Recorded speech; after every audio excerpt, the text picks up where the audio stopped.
Sugerimos el foro Perspectivas Sociales, Participación, Equidad y Desarrollo. Con este objetivo nos llevó a plantearnos este segundo panel, el cual está compuesto por 5 ciudadanos y ciudadanas reconocidos de nuestra comunidad. Queremos discutir con este panel una pregunta de pie forzado para complicarle la existencia a los compañeros. Necesitamos una reforma contributiva que debe tener una solución a la crisis para lograr equidad, participación y desarrollo. 3. ¿Qué debemos hacer para alcanzar estos objetivos, entre otros? Es parte de lo que forzó, que ellos no quieren que suscribirse a esta pregunta, y eso también se fuerza, pero la estoy mirando para ir creando discusión en el panel. Aquí está un panelista, el de los focos del bobo. Luis Avilés, ¿dónde está Luis Avilés? Ok, ahora estamos completos. Tiene tardanza.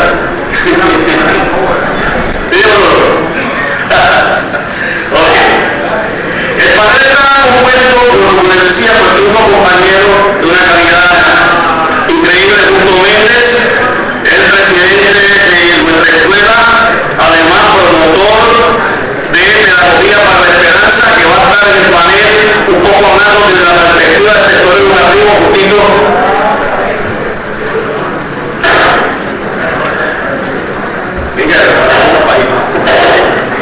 Luis Avilés, compañero que representa la Alianza de la Salud para el Pueblo, además de catedrático de la Escuela de Salud Pública de la Universidad de Puerto Rico, compañero Luis Avilés. La compañera Verónica Rivera es abogada, expresidenta de la Comisión de la Mujer del Colegio de Abogados, participa en el movimiento amplio de mujeres y de CLADE. Y CLADE ella ha dicho que es el Comité América Latina y el Caribe para la Defensa de la Mujer. Muy bien.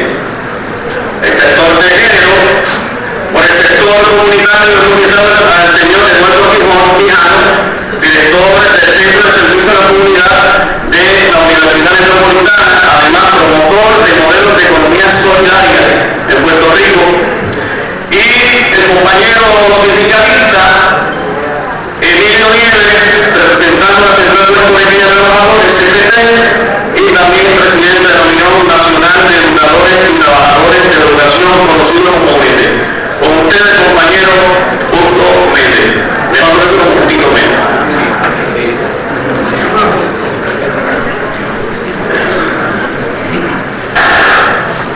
Muchísimas gracias por la invitación a poder compartir con ustedes las reflexiones a que nos mueven el tema. No voy a entrar en el tema tan específico que se estuvo comentando, porque realmente no lo domino, lo que se refiere a la perspectiva económica, sino más bien desde una preocupación que nace cuando lo miramos pensando en lo que es la educación, muy en específico la educación pública, en su variante regular y en su variante alternativa. Tampoco me voy a estar refiriendo al impacto que tiene sobre la educación privada, porque yo digo las cosas como las pienso, y honestamente yo aspiro a un país, a un Puerto Rico, donde no sea necesaria la educación privada, donde la educación pública supla todas las necesidades formativas de nuestra ciudadanía, de nuestro pueblo. A mí lo que realmente más me preocupa, más me inquieta, es el que nosotros, los que estamos aquí reunidos y que vamos a participar de muchas más reuniones en torno a este tema, y vamos a participar en cantidad de movilizaciones de aquí a los próximos meses en que esto se esté discutiendo. Hace muchos años que operamos desde una perspectiva entonces, reaccionando a la propuesta de reforma energética, ahora vamos a estar reaccionando a la propuesta de reforma contributiva y tan pronto este tema pase, vamos a estar reaccionando a la propuesta de reforma educativa que pretende minar la escuela pública, la educación pública en Puerto Rico. Y me preocupa sobremanera el que la inmensa mayoría de nuestro pueblo está ajeno a esta conversación, no la entiende y no la va a entender. Y por lo tanto no se va a movilizar y se va a ver impactado, se va a ver afectado sin entender qué pasó. Y es que muy deliberadamente nuestra educación privada y pública nos forma dentro de su proyecto político particular de domesticación, de que nosotros estemos simplemente sometidos a lo que los intereses económicos quieran realizar y que no podamos accionar respecto a las cosas que nos afectan, respecto a las cosas que nos impactan. Nosotros no tenemos una educación en Puerto Rico que desarrolle los conocimientos, los compromisos, la ciudadanía que construya todo esto que se estuvo diciendo. Hace falta un pacto fiscal, hace falta un pacto social. Lo que hace falta es ciudadanía que pueda plantearse hacer pactos fiscales, que pueda hacer pactos sociales, y esa la nuestra no es. Por lo tanto, lo que nosotros realmente desde la educación tenemos que poder atender es un proyecto educativo de país que construya la ciudadanía que pueda atender todo este tema, toda esta situación. Habemos grupos reuniéndonos en una serie de diálogos donde estamos proponiendo realmente un proyecto político revolucionario para Puerto Rico que hemos llamado metas nacionales desde la educación, que me gustaría ahora poder compartirla, donde la primera meta nacional desde la educación para Puerto Rico plantea el postulado revolucionario de enseñarle a nuestra niñez a leer con letras mayúsculas, que ya en el nivel tercer grado, que es lo que la literatura sobre la educación plantea, nuestra niñez sepa leer, pero mucho más allá de descifrar letras y palabras, nuestra niñez pueda entender lo que lee, pueda asumir postura sobre lo que lee, adoptar una posición y actuar defendiendo sus derechos, que sea una lectura sobre lo que son sus derechos, sobre lo que le conviene, sobre lo que construye un proyecto de país. Que nosotros realmente nos vayamos en esa gran cruzada que en muchos países se le ha llamado la alfabetización, pero en Puerto Rico también la necesitamos, porque nosotros podemos leer simplemente sin interpretar.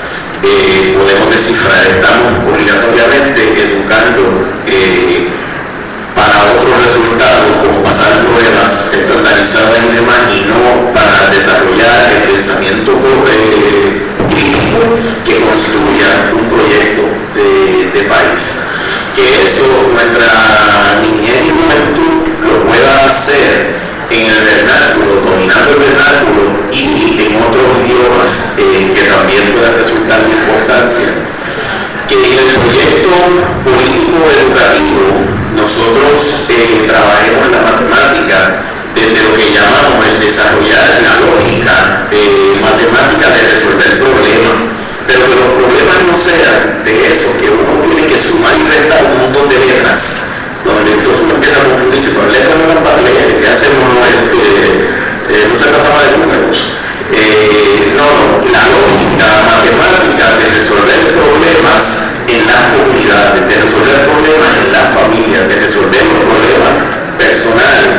un problema de violencia familiar, un problema de contaminación ambiental en la comunidad, o el grave problema que tenemos de seguridad alimentaria, que nosotros enseñamos la lógica matemática, pero contextualizado en los problemas reales que tenemos como pueblo.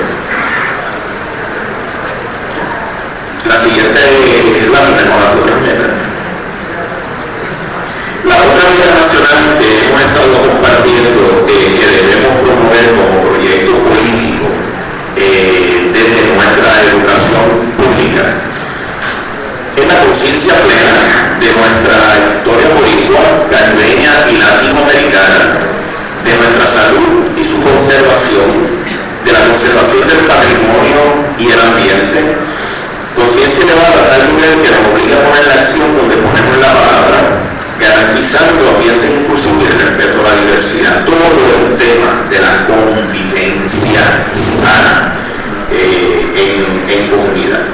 El desarrollo de los talentos de las y los estudiantes, una educación basada en los talentos de los estudiantes, en sus intereses, y no en un currículo estandarizado que nos educa para nada. En el dominio y manejo sano y constructivo de la tecnología, sin perder las capacidades de socializar, ejercitarnos y desarrollar pensamiento propio. Y la última de esas metas nacionales que nosotros proponemos dentro de un proyecto educativo revolucionario es la capacidad de emprender, crear e inventar. Dejar de educar para el mundo del empleo que no existe, sino capacitarnos para el mundo del trabajo que en Puerto Rico abunda y sobra. Puerto Rico puede que no haya empleo, pero hay trabajo de sobra. Lo que tenemos es que tener la capacidad de crearlo. Para evolucionar de la cultura de la dependencia a una de autogestión en comunidad. Quitarle la censura a la invención, lo que caracterizamos en Puerto Rico con la frase no invente. Conmigo no venga a inventar.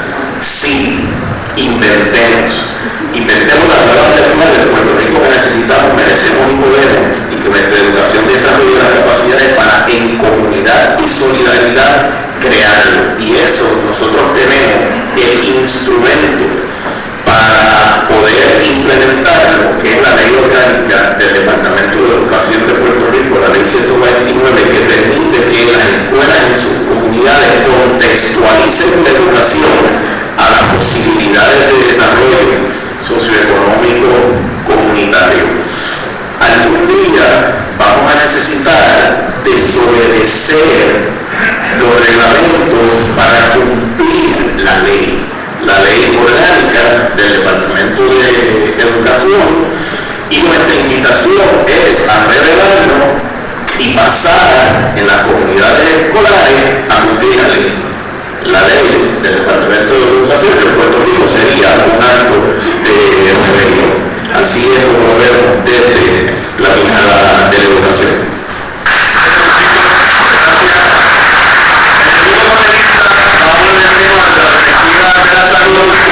Muchas gracias. Felicito a los organizadores de esta actividad tan pertinente. Si podríamos, Eva, por favor, poner la última. Disculpe. Gracias. Vamos a empezar al revés, porque eso es una de las cosas que yo quiero presentarles a ustedes.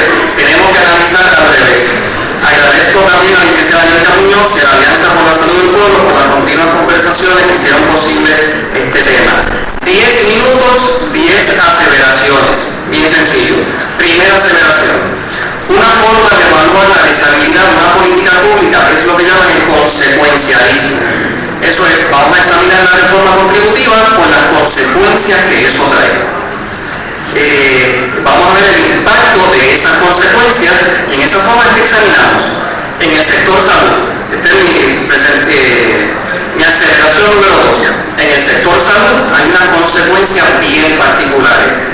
Y precisamente hace 4 días, ACODES, la Asociación de Compañías de Seguros de Puerto Rico, presentándose como los defensores de los pacientes, de los servicios médicos y de las compañías, dijeron, estoy citando lo que ellos presentaron: al segmento de salud debe seguir el principio rector de no obstaculizar el acceso a los servicios de salud como una necesidad básica de todo ciudadano. El consumidor tendría que, además de pagar sus deducibles, tributar el IVA por las visitas al médico, laboratorio, tratamientos, hospitalizaciones, lo que a todas luces es un desacierto. Cuando salga del hospital, el paciente tendrá una cuenta altísima de IVA, destacó el representante de ACODESE en esas vistas. Eso es una perspectiva consecuencialista. Vamos a examinar la deseabilidad de la reforma contributiva por las consecuencias que eso trae. Curiosamente, cuando escucho a ACODESE defendiendo a los pacientes como lo hace, recuerdo las palabras que hace unos minutos nos dijo el doctor Juan Alberto Fuentes: actores con poderes de veto. Si alguien ha tenido poder de veto para implantar un sistema de salud universal en Puerto Rico, es precisamente esa asociación que hoy se presenta como defensora del paciente y diciendo, reclamando: pueden hacer la reforma contributiva, pero por favor las agencias aseguradoras no nos pongan el IVA.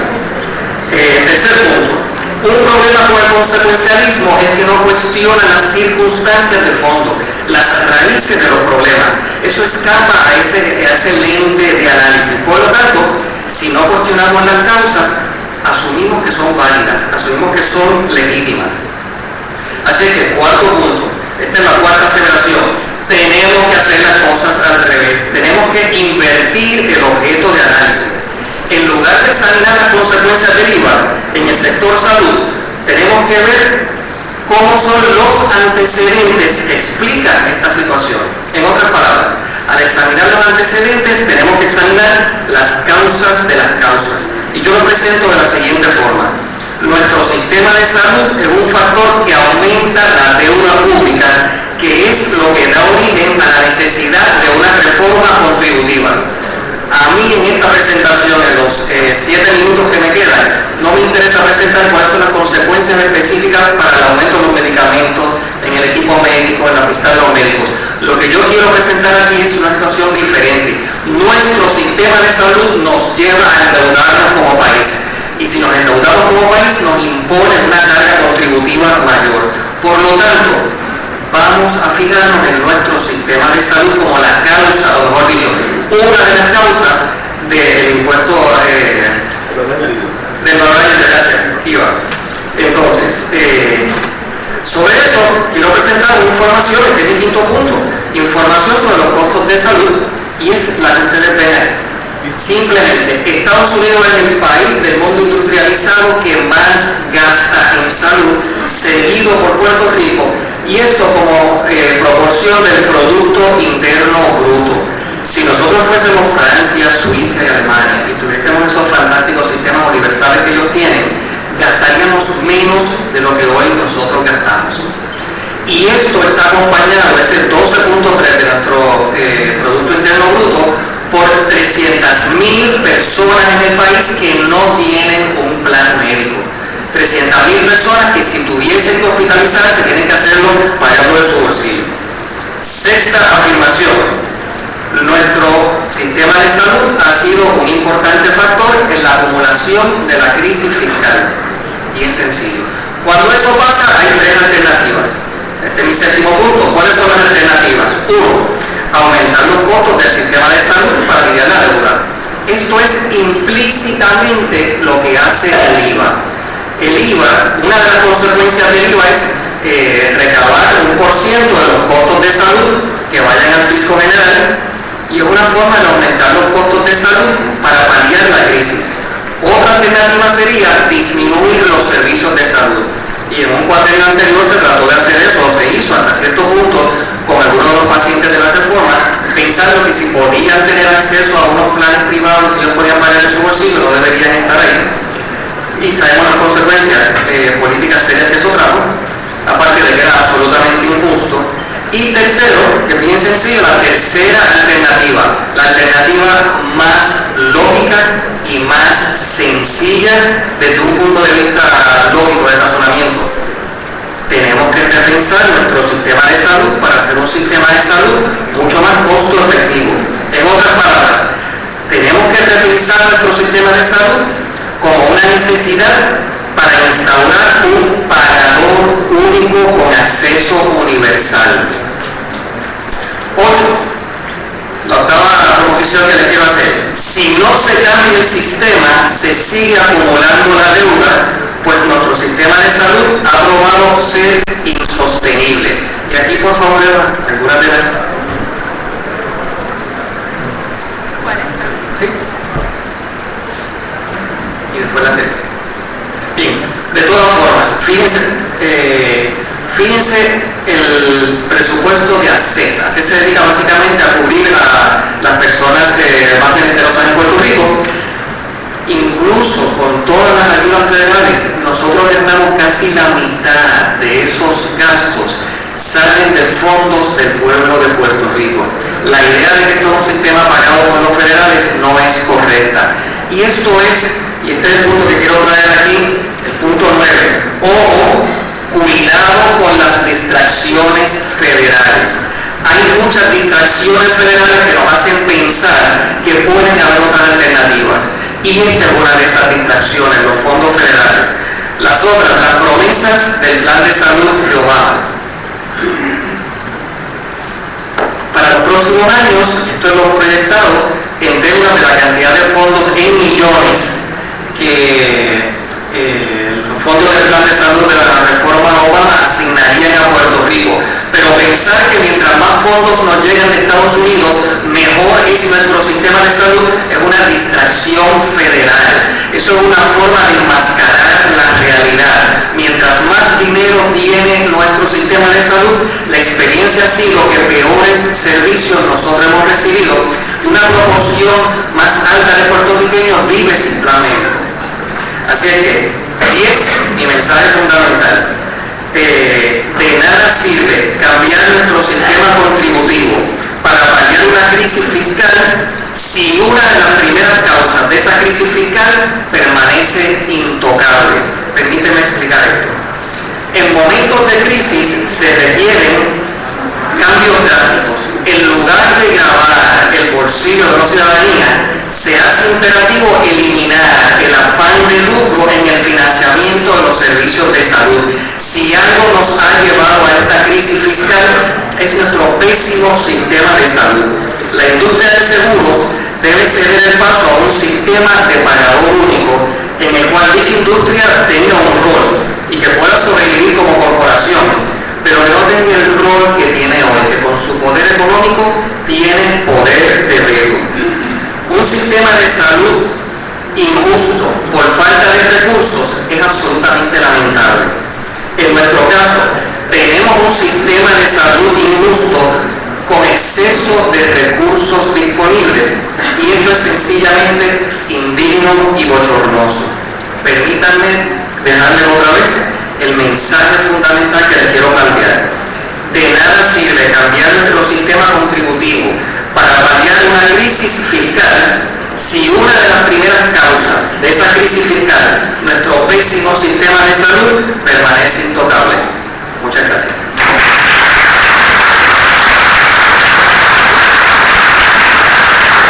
Gracias a mis compañeros, porque el ejercicio es una síntesis de la síntesis, no es fácil, y esta hora mismo. Y gracias, Luis. Ahora nos dejamos con Verónica Rodríguez, primera por la perspectiva de género, sector de género. Hola, buenas tardes. Voy a empezar haciendo una pregunta. El proyecto tiene 1.600 páginas de la reforma contributiva. ¿Cuántos de ustedes la han leído? Las 1.600 páginas. Hacen la mano. 1.600, ¿verdad? Bueno, pues entonces debo agradecer a Cumbre Social, a la Fundación y a ustedes por estar acá, porque yo creo que parte del asunto, ¿verdad?, de la carta de participación es que estas 1.600 páginas están ahí con un propósito, que no es nada más que estén todos los detalles, sino también lograr que nosotros no estemos aquí haciendo las preguntas, procurando intervenir en el proceso, y no hay que leerla, lo que hay es que decir presente y asumir el reto, y lo digo para aplicármelo a mí misma, porque cuando Eva me hizo la invitación, pues tuvo la respuesta que estuvo yo creo que otras compañeras de yo no conozco el tema, eso es muy técnico, no trabajo en la cuestión contributiva, pero eso ha sido la historia de las mujeres en el país, así que un poco venciendo esa resistencia estoy aquí con ustedes. Voy a hablar de un tema que casi no ha estado en los titulares últimamente, que es el tema de la perspectiva de género. Y ha sido bien curioso porque mientras nosotras, ¿verdad? Cuando hablo de nosotras, hablo de los colectivos de los que yo soy parte, específicamente el Movimiento Amplio de Mujeres y CRADO, estamos hablando y empujando el tema de la perspectiva de género en la educación. Hubo resistencia en grupos que tradicionalmente uno podría pensar que estarían de parte de una, y la resistencia era: aquí hay que hablar del IVA, este no es el momento de hablar de perspectiva de género, esto es simplemente una distracción, y el gobierno la está utilizando para que la gente no salga a la calle a luchar en contra del IVA. Y a mí eso no me hacía mucho sentido, entre muchas cosas, porque para mí la perspectiva de género en la educación es cuestión de vida o muerte, y la cuestión del IVA es cuestión de vida o muerte también. Así que en todos los áreas tenemos que estar trabajando desde perspectiva de género, porque como les voy a estar hablando dentro de un poquito, está el fenómeno de la feminización de la pobreza, y no hay manera, esto es global, no hay manera que se pueda hablar de una política fiscal para adelantar la equidad que no se hable de las mujeres pobres de este país, ¿verdad? Y del mundo. Así que nosotros siempre, cuando hemos hablado de la perspectiva de género, nunca lo hemos limitado a la cuestión de la educación. Sí, lo vemos como un instrumento más, pero lo que nosotros reclamamos es que la perspectiva de género se aplique transversalmente a través de todas las políticas públicas, y obviamente eso incluye la política fiscal del país. Así que esperamos, y leo ahora, que todos los proyectos incluyan estrategias dirigidas a hacer un esfuerzo especial y planificado por brindar oportunidades sociales, económicas y personales a las mujeres como grupo históricamente discriminado, y por lograr un balance que equipare a la mujer al hombre en términos de oportunidades, responsabilidades, poderes y derechos. Y yo no creo, ¿verdad? Salvo la alcaldesa de San Juan, que estuvo aquí, no sé si ustedes puedan identificar a otra mujer que haya estado hablando del tema de la política fiscal en el país, y eso tampoco es casualidad, y de hecho soy la única mujer que ha estado en uno de los paneles, ¿no? Tampoco es casualidad. Así que sí, el discrimen sí está, la exclusión sigue estando, y de hecho reconozco la presencia de compañeras aquí, tanto de comunidades, abogadas, que a lo largo de los años han estado trabajando, luchando contra esa exclusión histórica de las mujeres. Desde un punto de vista de género, me parece imperativa la exigencia de que toda política fiscal tenga como objetivo garantizar el derecho al desarrollo que tenemos las humanas y los humanos, combatir la pobreza, evitar la exclusión social y promover más equidad. Acuerdo con la Declaración sobre el Derecho al Desarrollo adoptada por la Asamblea General de las Naciones Unidas, esto es importante porque esto sí apunta a cómo nosotras pensamos que debe partir la discusión sobre la política fiscal. Los estados deben adoptar en el plano nacional todas las medidas necesarias para la realización del derecho al desarrollo y garantizarán, entre otras cosas, la igualdad de oportunidades para todos en cuanto al acceso a los recursos básicos, la educación, los servicios de salud, los alimentos, la vivienda, el empleo y la justa distribución de los ingresos. Deben adoptarse medidas eficaces para lograr que la mujer participe activamente en el proceso de desarrollo.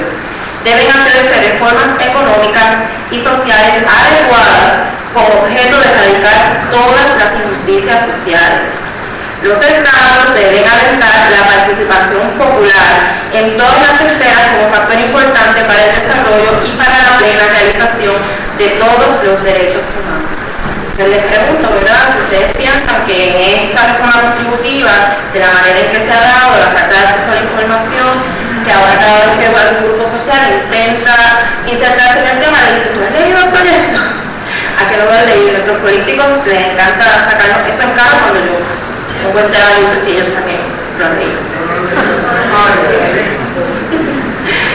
Por lo tanto, a partir de eso, ¿verdad?, de adelantar los derechos humanos, es importante que analicemos esto, porque aquí hemos hablado de educación, hemos hablado de alimentos, hemos hablado de vivienda. Yo en particular, yo soy abogada y tengo una preocupación con el IVA de los servicios profesionales. Siempre se habla de los profesionales que van y todo eso, pero esta vez quiero hablar de la perspectiva de mis clientas. Yo doy servicio a mujeres que no pueden recibir servicios legales o servicios pro bono porque no cualifican, o sea, reciben ingresos que las excluyen de ese tipo de ayuda. sin embargo viven pesito a pesito, ¿no? Entonces una de las cosas que estaba comentando con los compañeros y que me sigue rondando es, cuando hablan del contribuyente, ¿a quién se refiere? Cuando hablan, por ejemplo, de que van a dar un reembolso, yo digo, pero ¿a quién? O sea, ¿quién puede, por ejemplo, satisfacer sus necesidades básicas a través del consumo? Porque ese es el país que nos han dejado, ¿verdad? Un país en que para satisfacer necesidades básicas tienes que consumir. ¿Quién puede, verdad, tener el privilegio de esperar a que le den reembolso, que creo que es en noviembre, en julio y en marzo? Entonces yo veo las caras de mis clientas que cuando les digo los honorarios son tantos, ellas empiezan a calcular, ¿verdad?, qué pueden hacer, a quién le pueden tomar dinero prestado, qué cosas tienen que dejar de comprar. Y los casos que yo veo son casos de familia. Estoy hablando también de cuestiones fundamentales como el acceso a la justicia, que esa madre pueda conseguir los alimentos para que sus hijos estén bien. Y estoy hablando de pensiones que a veces son $300, $400. De eso es lo que estoy hablando. Por lo tanto, la pregunta de nuevo viene a ser, la pregunta viene a ser, ¿quién está en el centro de la reforma contributiva? ¿Qué necesidades queremos atender? Importante, dentro de los feminismos hay sí mujeres que han estado desarrollando teorías, paradigmas económicos, que desde la economía solidaria, que sé que nos va a hablar. Y lo más que a mí me convoca de eso, ¿verdad?, de la economía solidaria, es de nuevo que poner las necesidades del ser humano al centro de la política fiscal. Digo, porque la política fiscal obviamente la veo como una herramienta más para el desarrollo económico. No está a la merced del mercado, y eso es importante porque, pues, por lo de la deuda, ¿no? Sabemos que todo esto va a merced del mercado, a merced de una deuda, y si seguimos diciendo, ¿verdad?, que las necesidades básicas de nuestro país, en que ellas, pues, le puedo dar una cifra porque la busqué ayer, es la más reciente, 45.1% de la población de Puerto Rico, 45.1% de la población de Puerto Rico está por debajo del nivel de la pobreza, y de esas personas 54.1 son mujeres.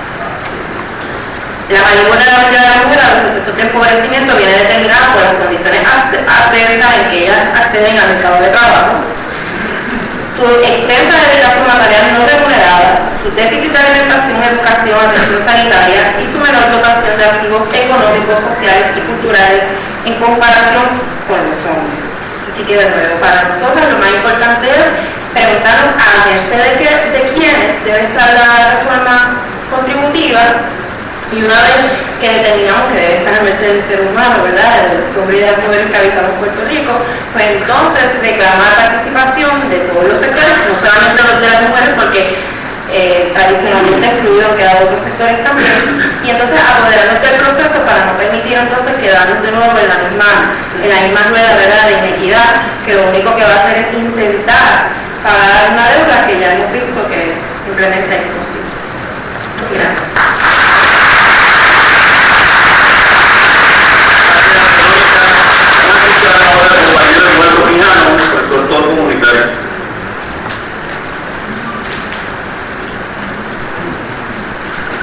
Bueno, en primer lugar, muchas gracias al compañero Roberto Parán, presidente de la Fundación para un Mejor País, y para Benjamín Santiago, por darnos la oportunidad de traer algunas cosas que estamos realmente realizando, promoviendo desde la academia.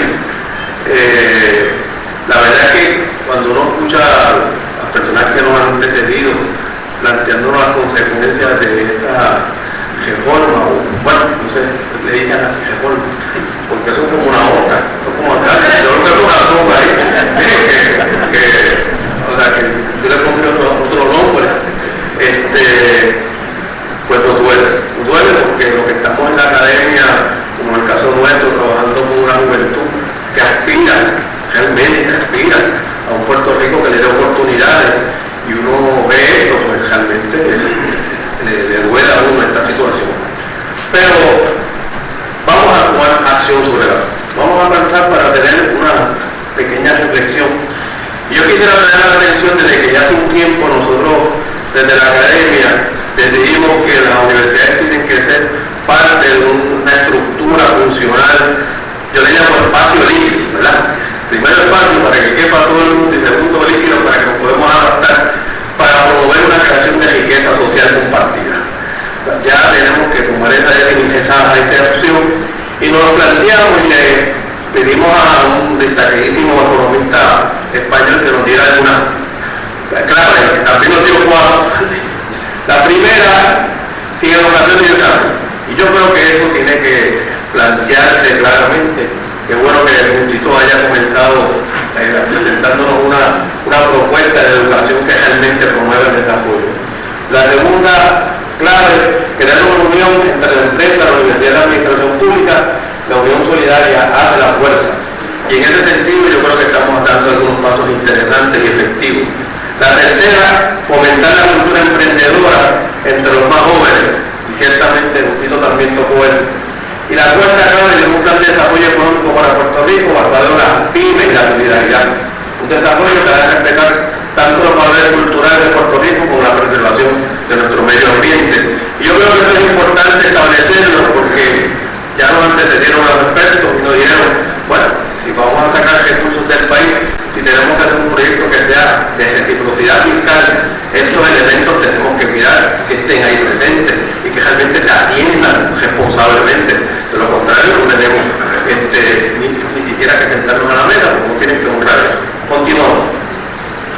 Yo tengo estos puntos siempre como referente: la definición de trabajo, de empresa, de factores productivos, de factor C, de empresa viable, de empresa solidaria, porque hemos decidido que ese es el telón de fondo para una educación realmente que atienda las necesidades del país. Y como dice Justo, de lo que es trabajo hay, capacidad, esfuerzo para elaborar bienes y servicios que realmente atiendan las necesidades humanas. Nosotros tenemos esa capacidad para generarlo. Lo que tenemos que canalizarla a través de un empresariado que tenemos que explorar, no estamos diciendo que sea uno, pero uno de los empresariados que tenemos que articular es el de la empresa solidaria, que son aquellas organizadas, como dice Jacinto, por el factor C del vínculo, porque eso es uno de los problemas. Se ha visibilizado el hecho de que el vínculo entre la gente es un factor económico, así que la solidaridad del vínculo, la capacidad de unirnos para hacer prestación de servicios, producción de bienes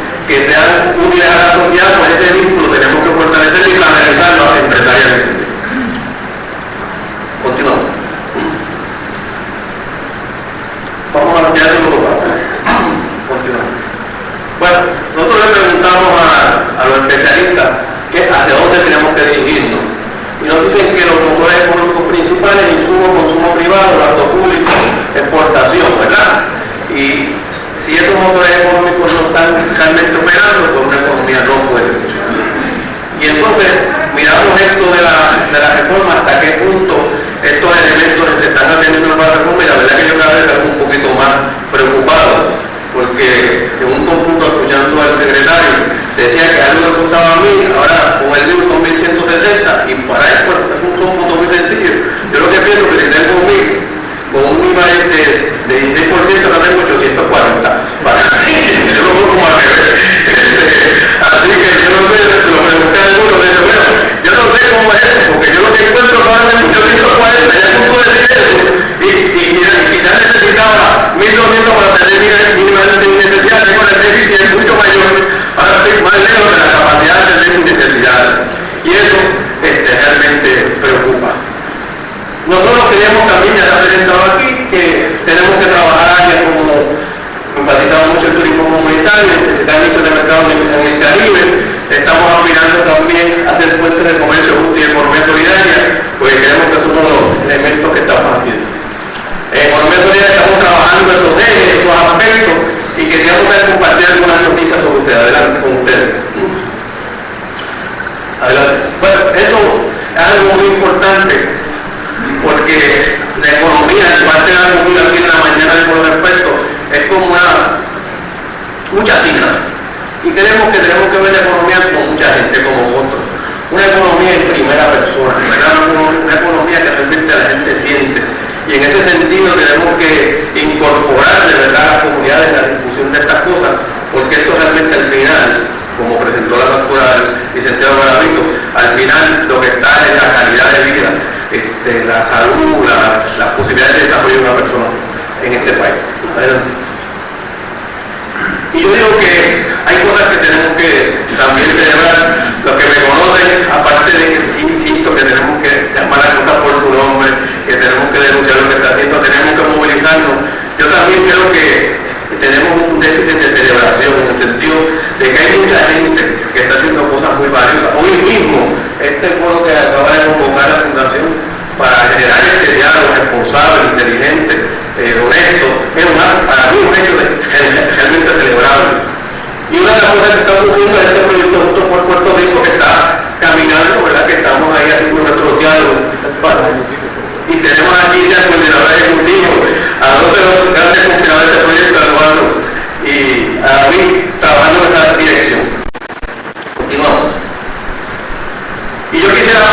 insistir en esto, porque justo trae el aspecto este de que somos muy reactivos y tenemos que ya ir a la calle también a construir este país.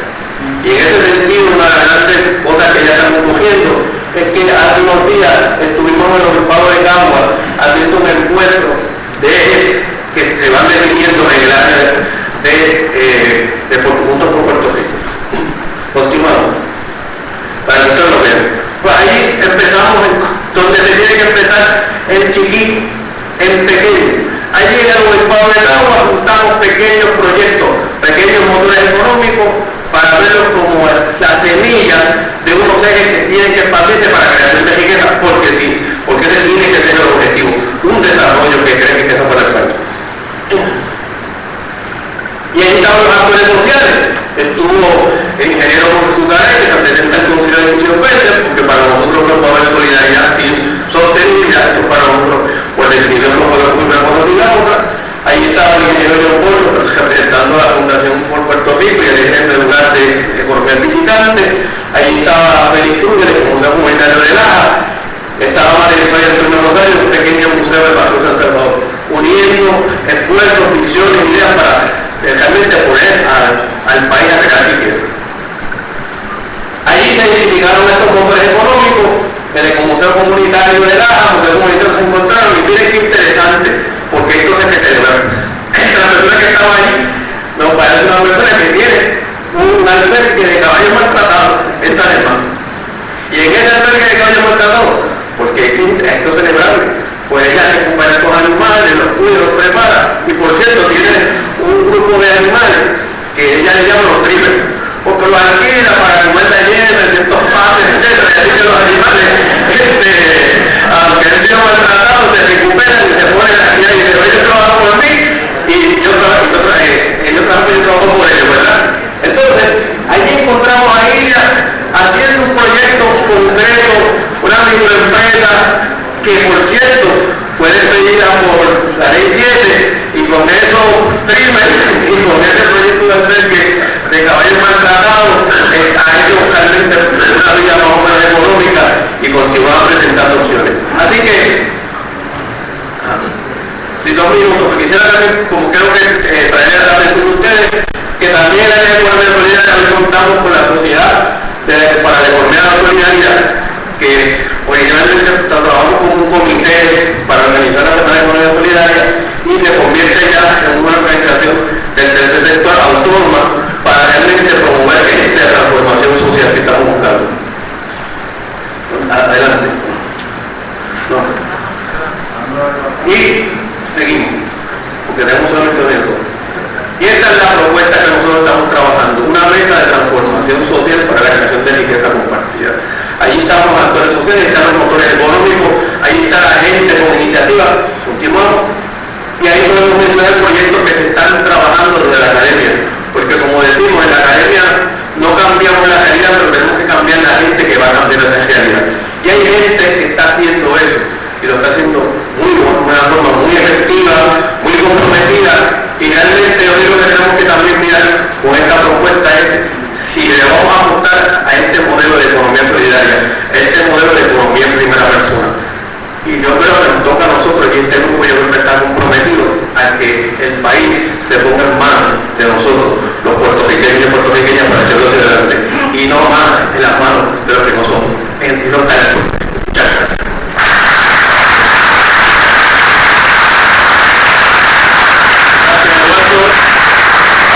Ahora el último panelista de esta tarde, compañero Emilio Nieves, por el sector laboral. Laboral, exactamente. Así que gracias al Congreso Social y a los amigos de las distintas organizaciones sindicales que se atrevieron a delegar en mí para esta parte final que me corresponde dentro del contexto de lo que queremos presentar aquí brevemente. La ventaja que tengo es que diapositivas, las presentaciones, pues las voy a seguir rapidito y de esa manera podemos concluir. No hay duda de que lo que hemos visto hasta este momento, incluyendo este panel, supera por mucho las 1.400 páginas de ese proyecto, por mucho, en términos de proyección, de visión y de desarrollo del país.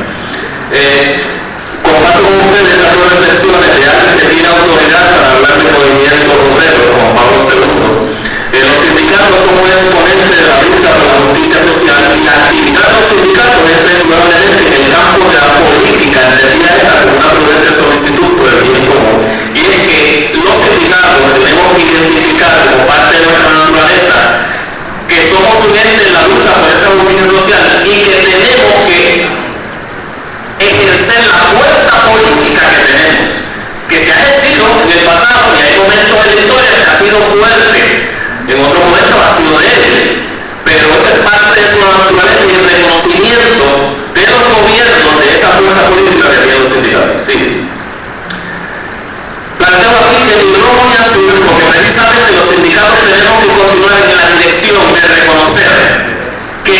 solución de los problemas laborales y económicos del país no puede descansar en los partidos políticos.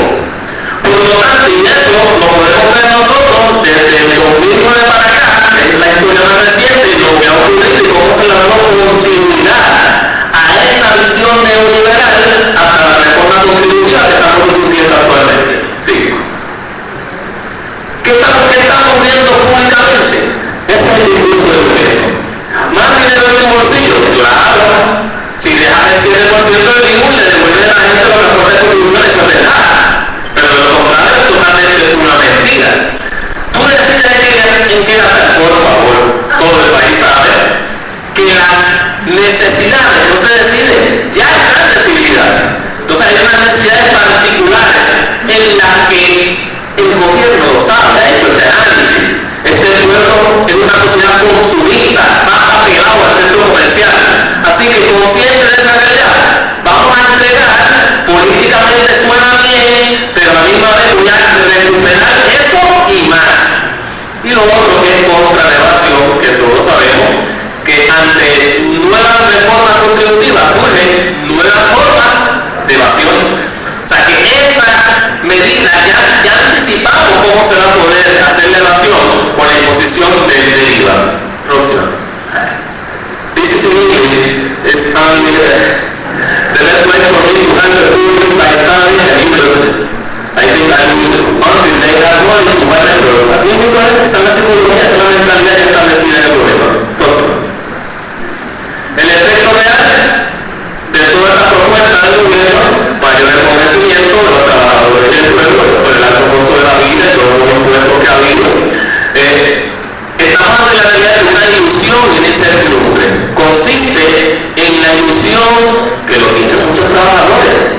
Va a haber un aumento en el salario mínimo, más dinero en tu bolsillo. Recuerda que es el mismo discurso de la pasada administración y de esta, es el mismo discurso. Y es la ilusión de que voy a tener más.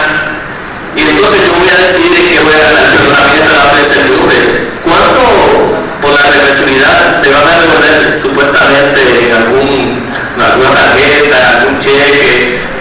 ¿Realmente va a ocurrir eso que me están prometiendo? Vamos a tener que ir a probar con esta realidad. Los objetivos del gobierno, también yo decía esta mañana, ¿para qué? Pues es que ya nos han dicho para qué.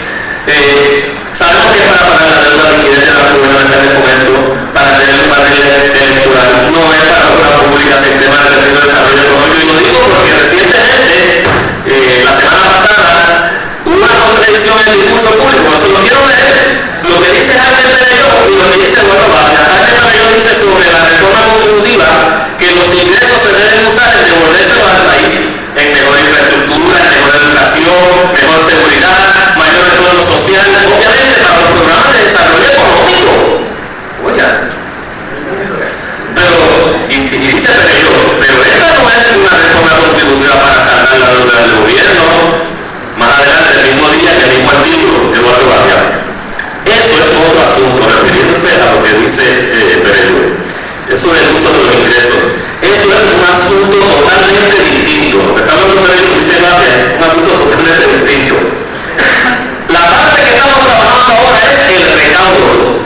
¿Para qué se usa? Dice Vargas. Pues obviamente se tiene que usar para las obligaciones que tiene Puerto Rico, los salarios de los empleados, la deuda que tiene Puerto Rico, todas las obligaciones que hay. Ya, punto. Vean las posiciones y te dicen con claridad, uno te está dando el barril para la campaña electoral y el otro está diciendo esto es para la deuda. Lo demás no está considerado. La reforma contributiva, como lo ha planteado el movimiento obrero públicamente, tiene que ser una reforma contributiva justa. Pero esto no quita que la reforma contributiva se convierte en una distracción también, en una desviación de lo que queremos. Nosotros estamos hablando de la reestructuración hace mucho tiempo. Y vino la ley 66, nos desvió un poco del camino, la ley de piedra criolla nos desvió un poco del camino, viene ahora esta reforma y nos sigue desviando del camino. ¿Y qué pasa con esa propuesta de la reestructuración de la deuda? Pero tenemos que hacer referencia a esto. y es que tiene que ser más progresiva, más regresiva, que promueva el desarrollo económico, atraer y generar nuevas empresas y fortalezca fiscalización y recaudación. Esas posiciones ya públicas que ha asumido el movimiento obrero en Puerto Rico. Y el otro planteamiento tiene que ver con la reforma contributiva integral. Allí fue que se dio el titular de los 1.569 millones en el asilo, que se dan en créditos contributivos, que es este artículo, esta primera plana de ley valida lo que el movimiento obrero y otros sectores económicos han estado diciendo por tantos años, de que esos créditos contributivos no logran, no generan lo que prometen, y que ha sido, como reconoce este artículo hecho por el estudiante de la Universidad de Puerto Rico, dirigido por el economista Ramón Cava, que son 1.569 millones que están en el vacío.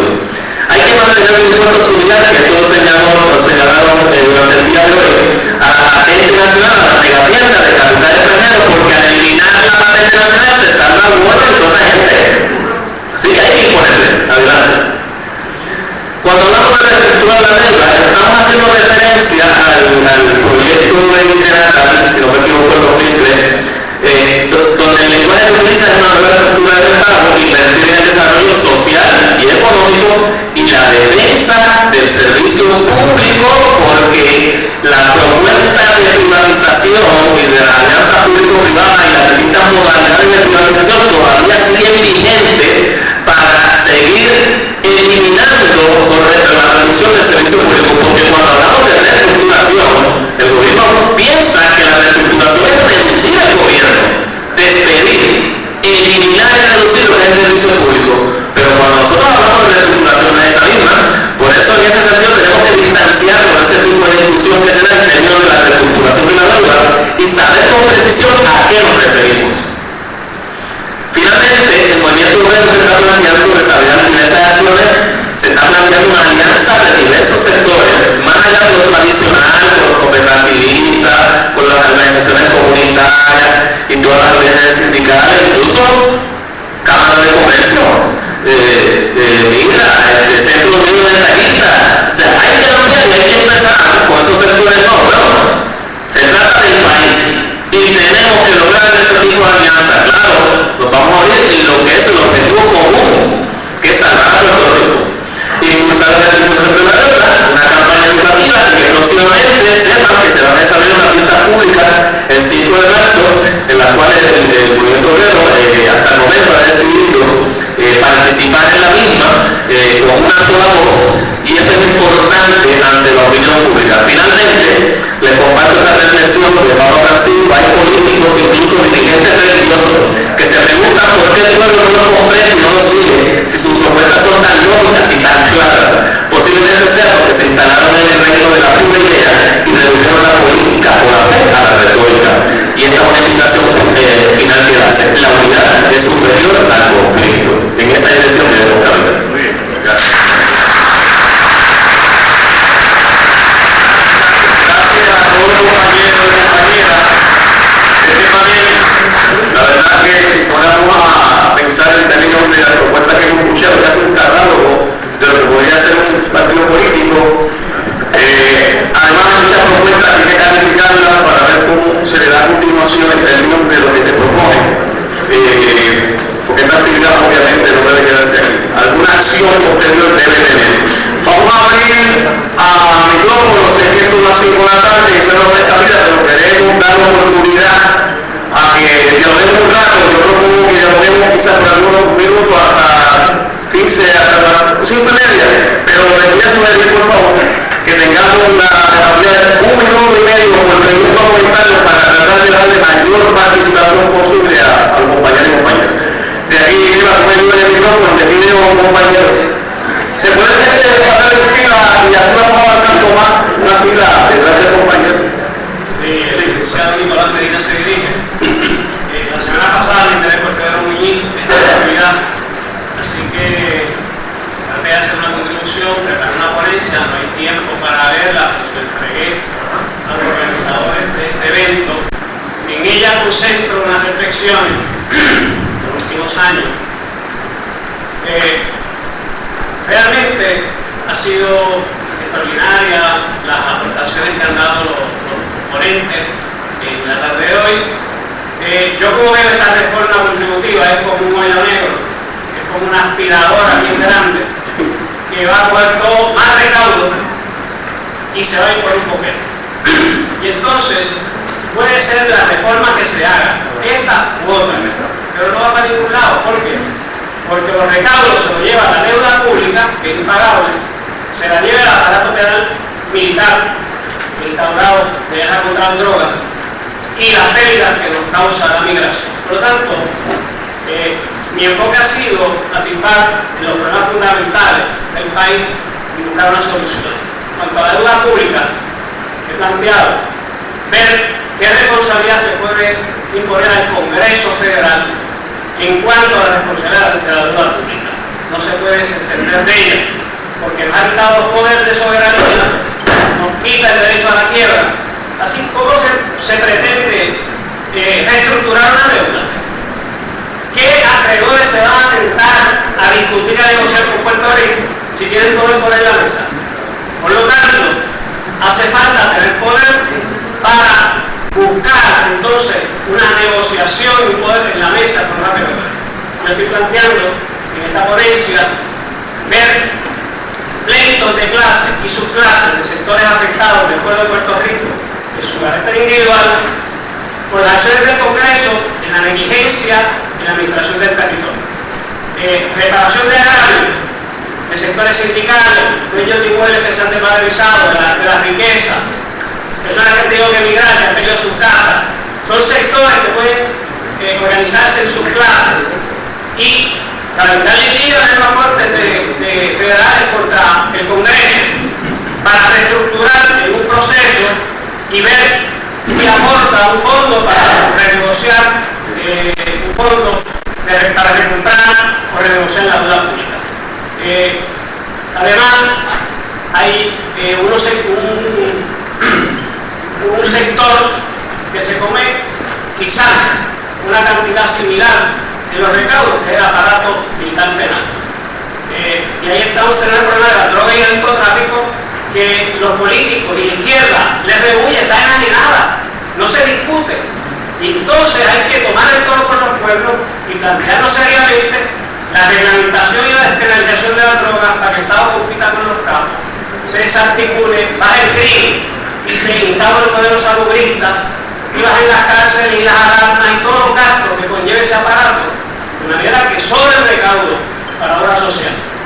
Y con respecto a eso planteo la creación de una Comisión Nacional Estratégica para que el gobierno, se puede hacer por una orden ejecutiva, cree una Comisión Nacional Estratégica de expertos para poder la experiencia comparada a los tratados mundiales y ver cómo se instrumenta ese modelo salubrista en Puerto Rico y luego con legislación. Y finalmente, el tercer aspecto es la migración. Nosotros controlamos la migración y inmigración y se dan 50.000 puertorriqueños cada año, ya son medio millón que están en Estados Unidos y eso tiene un costo. ¿Cuánto? Son más de medio millón. No más, Una década, estamos hablando de los últimos 10 años de 500.000. Son 5 millones en Estados Unidos. ¿Qué efecto tiene económico la pérdida de ese capital humano anualmente en Puerto Rico? Talento por el cual nos recibimos divisas, porque la metrópoli lo usa y nosotros recibimos divisas por eso.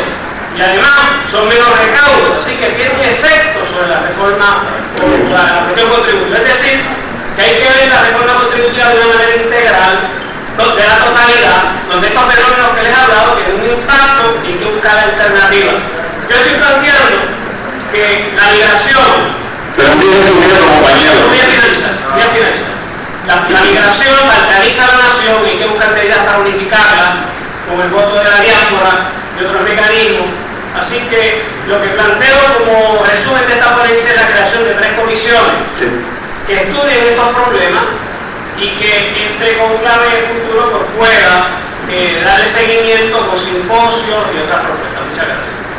Para clarificar, ya el compañero sometió la propuesta al Foro de Comunidad a los cuerpos electivos de estas organizaciones para que su estudio y análisis. Y a la próxima compañera. Mari Villalini, de la Sociedad Puertorriqueña de Planificación. ocasión, primero para felicitar a los organizadores de la actividad, que ha estado excelente. Y lo que tengo es una pregunta. Sí. Sé que se ha tomado, se ha pasado por internet la actividad y quiero saber si va a estar disponible para las personas que no pudieron asistir, para, por ejemplo, de nuestra película, que está trabajando no pudieron llegar. Si hay alguna manera de que podamos darle promoción de que va a estar accesible en algún lugar. María, la contestación la tienes al lado tuyo porque Eva es la persona que tiene esa imagen que ver. O si no, la compañera. Bueno, sí, básicamente una organización gracias a nuestra amiga aquí, Elisa, que nos ha facilitado toda esta transmisión por internet. También vamos a tenerlo grabado y lo vamos a poder publicar en YouTube, precisamente para que un open source donde todos van a poder acceder. Y lo que hay que dar es promoción a través de nuestras páginas para que tan pronto lo tengamos, sí, tan pronto lo tengamos en el canal de YouTube, se lo vamos a dejar saber. Ese es el punto. Les pido, por si acaso, yo sé que ya no quedan tantos, pero los que están todavía, les pido que confirmen que tengamos nuestro correo electrónico correcto para que así llegue bien la información. Muy bien. Soy Juan Ángel Gutiérrez, represento a la Mesa de Diálogo Martin Serkin y al Colegio de Actores de Puerto Rico. Yo creo que hay tres cosas que a mí me preocupan.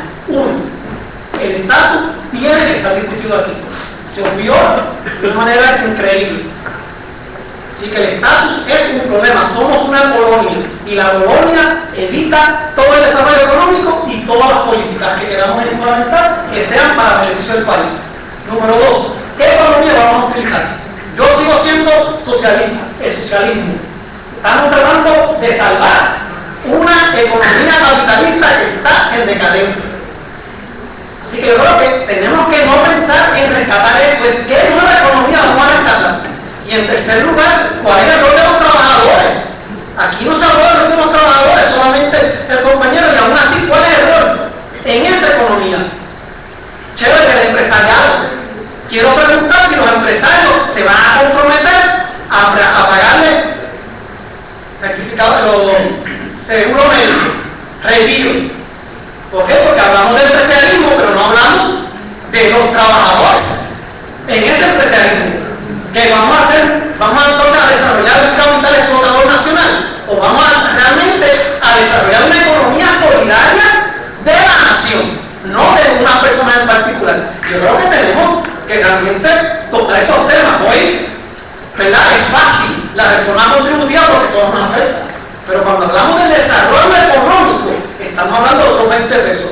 Yo creo que necesitamos enfrentar eso para que realmente podamos tener una reforma contributiva que sea más o menos decente. Porque nosotros no tenemos una economía para una reforma contributiva. Lo sabemos. Las reformas contributivas solamente son para países que tienen una economía de producción. Nosotros no tenemos una economía de producción. Así que cualquiera de estos inventos no nos hace a nosotros absolutamente ningún bien. Gracias. Gracias. Y ustedes me conocen. Al principio me presenté a Pedro Muñiz. Quiero tomar la oportunidad para felicitar específicamente a Eva Prados, a Alba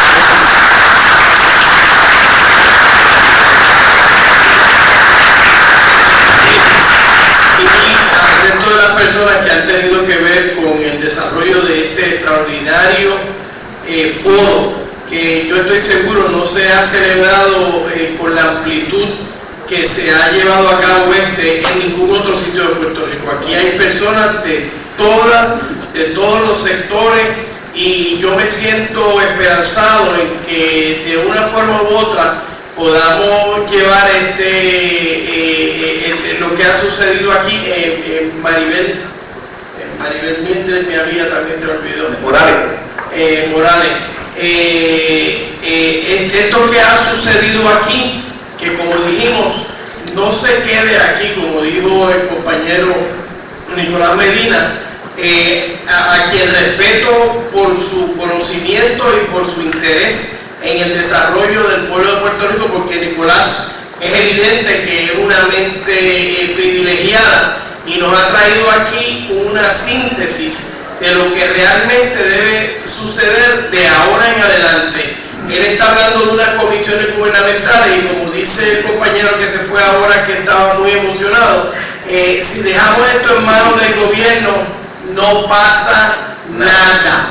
Ellos toman unas posturas, van por ahí y dicen el IVA es la solución y se olvidó todo el resto, que si vamos a reevaluar las exenciones, no se reevalúan, que si vamos a ponerle impuestos a la compañía extranjera, no se reevalúa eso tampoco. Así que yo traigo una propuesta concreta de este foro, y es que tomemos lo que ha dicho el compañero, que está incluido ya por escrito, y que formemos nosotros una comisión del pueblo que está bien representado aquí, para entonces esta comisión que fuerce a que el gobierno haga, a base de este análisis tan profundo y tan real como el que se ha hecho en este día, y continuarlo, para que el gobierno tenga que hacer lo que nosotros digamos, porque el gobierno es del pueblo, no, el pueblo no es del gobierno. Así que, Nico, gracias, perdona la familiaridad, pero somos amigos de hace mucho tiempo.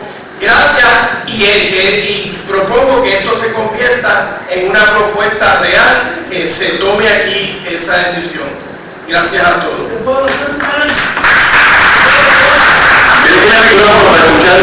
Para escuchar.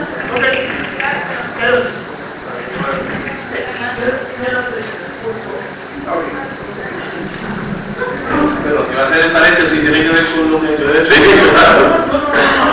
Muy bien. Buenas tardes, mi nombre es Carlos Mercado y vengo en virtud de que me invita, ¿verdad?, el Partido del Pueblo Trabajador, y distintamente de que aquí en representación oficial haya personas de los otros partidos.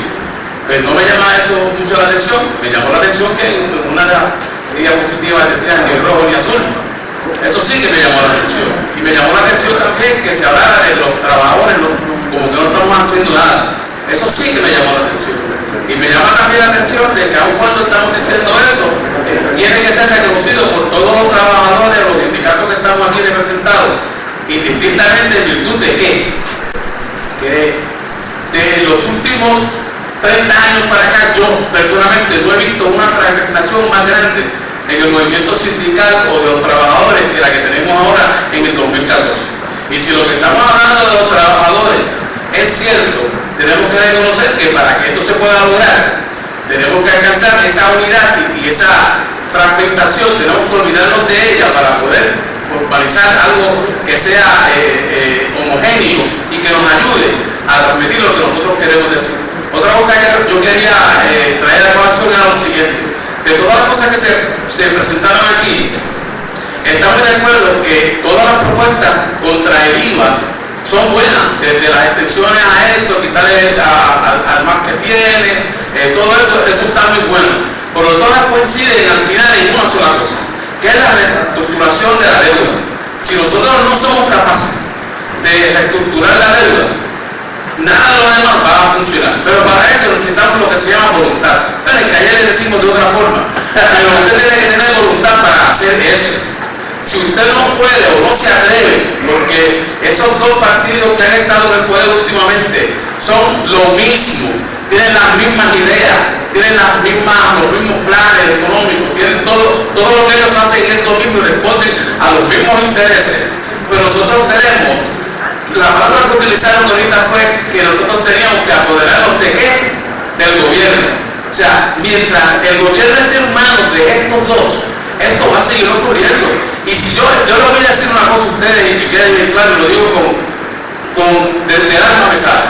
Si yo fuera gobernador de Puerto Rico ahora mismo, yo trato de renegociar y reestructurar esa deuda. Y si yo no consigo reestructurar la deuda, yo como quiera no la pago cuando pueda, y que me metan preso a mí y al gobierno si es que se atreven. Pero la pregunta mía es, eso que yo estoy diciendo, ¿se lo podemos decir a estos dos partidos? ¿Se atreven? ¿Le vamos a dejar esa encomienda a ellos dos? Muchas gracias. Excelente. Vamos a escuchar al compañero que pidió un turno, entonces vamos a dar la propuesta de Muñiz. Mi nombre es Moisés Beninoa.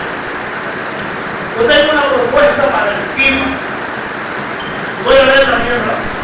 Yo creo que estoy seguro que el método de llegar más fondos al gobierno es un arbitrio general. Muchos de ustedes van a estar en contra de a todo producto introducido al país sin exclusiones ni excepciones, por vía marítima, aérea, correo de los Estados Unidos, correos particulares, etcétera, etcétera. Para llegar a este arbitrio sería una X% del resultado de las necesidades presupuestarias del gobierno, las cuales incluyen gastos del gobierno, más el costo del mantenimiento del pago de la deuda pública, más el pago del vencimiento de alguna deuda adquirida y por vencerse. Dividido este total, el valor total de todos los productos introducidos, creo que son alrededor de 44.000 millones de dólares el año pasado en Puerto Rico. Una vez tengamos este número, podríamos exceptuar algunos de los esenciales para el funcionamiento y sustentabilidad del país, como es el gas y el petróleo para la Autoridad de Energía Eléctrica. Todo lo demás que pague, pues buscaremos la forma de cómo darle crédito a lo que el crédito necesite. Por lo tanto, todo habitante de Puerto Rico estaría sometido a un régimen de pago por consumo, siempre lo hemos pasado. Ventaja de este arbitrio: se cobraría en el punto de introducción por empleados del Departamento de Hacienda, debidamente entrenados y certificados como tal, y supervisados por personal más entrenado y con mayor jerarquía y remuneración. A quien empleemos y tenemos esa responsabilidad de haber estado bien. El Departamento de Hacienda podría seguir cobrando el IVU, una cantidad de 1% bastante menor, haciéndolo directamente del comercio al departamento mediante transferencias electrónicas. El Departamento de Hacienda, con toda la data existente, podría determinar quienes no están cumpliendo con el deber contributivo en el comercio. Y para individuos y corporaciones, el método para realizar dicho trabajo: tomar las facturas de la Autoridad de Energía Eléctrica, las de la Autoridad de Acueductos y Alcantarillados, el CRIM, las transportación y obras públicas, más un mapa aéreo de Puerto Rico para determinar residencias en montañas, valles y llanos que pudieran no rendir pago al CRIM o ser moradores de Hacienda. Evasión del IVU: todo negocio establecido debe tener una patente municipal. Aquel que no la tenga, no la haya solicitado, debe ser cerrado. Estos negocios deben de tener un consumo de energía eléctrica y de agua. Por lo tanto, la Autoridad de Energía Eléctrica, AAA, tienen la localización. Hacienda debe requerir esta data a ambas corporaciones públicas, así determinar cuánto paguen, deberían pagar o están dejando de pagar. Hacienda es el culpable de no haber hecho su trabajo, de no hacerlo y de no seguir haciendo. Ahora nos quieren respetar IVA. Ya con la cuestión de información, ya se le acabaron los 2 minutos que habíamos dado. Sugerimos que nos someta, como sometió el licenciado Medina, sus ideas, y la propuesta es seguir trabajando en estas ideas desde la plataforma de las dos organizaciones que promueven esta actividad. Gracias, compañero. Muñiz, ¿tú tenías algo más que decir? Bueno, como quieran, le decimos a caballero, como que ya se grabó toda la intervención que usted tuvo, que usted acaba de hacer, lo que le pedimos es que si nos puede pasar esas mismas notas por escrito para poder tenerlas y por todos los detalles, porque dio mucho número, hizo mucho el análisis. Eso es lo único que le estábamos también queriendo pedir a cambio. El compañero Roberto Párez se me acerca, yo creo que es menester para concluir este evento, que la propuesta que yo hice pase a ser considerada con el compromiso de la Cumbre Social y de Juntos por un Mejor País, de que vamos a tratar de hacer una convocatoria que cree un ambiente amplio y que se formalice estas propuestas que ha hecho el compañero Nicolás Medina de forma sólida y al margen del gobierno. No podemos mantener esto como parte del gobierno. Tenemos que utilizarlo para ponerle presión al gobierno.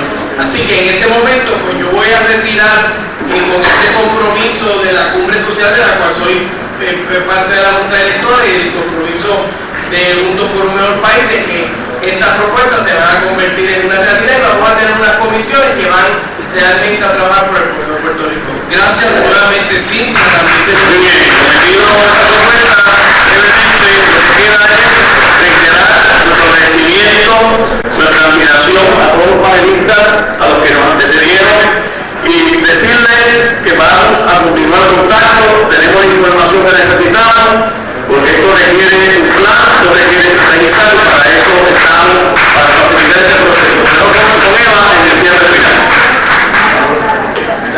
Nada, muchísimas gracias por estar con nosotros, gracias a todas las organizaciones que han estado aquí presentes por su apoyo siempre, y como le dijo mi compañero Benjamín, este es solo el inicio de seguir este diálogo, porque queremos que esto culmine en un movimiento participativo y pleno para mejorar a Puerto Rico. Así que seguimos.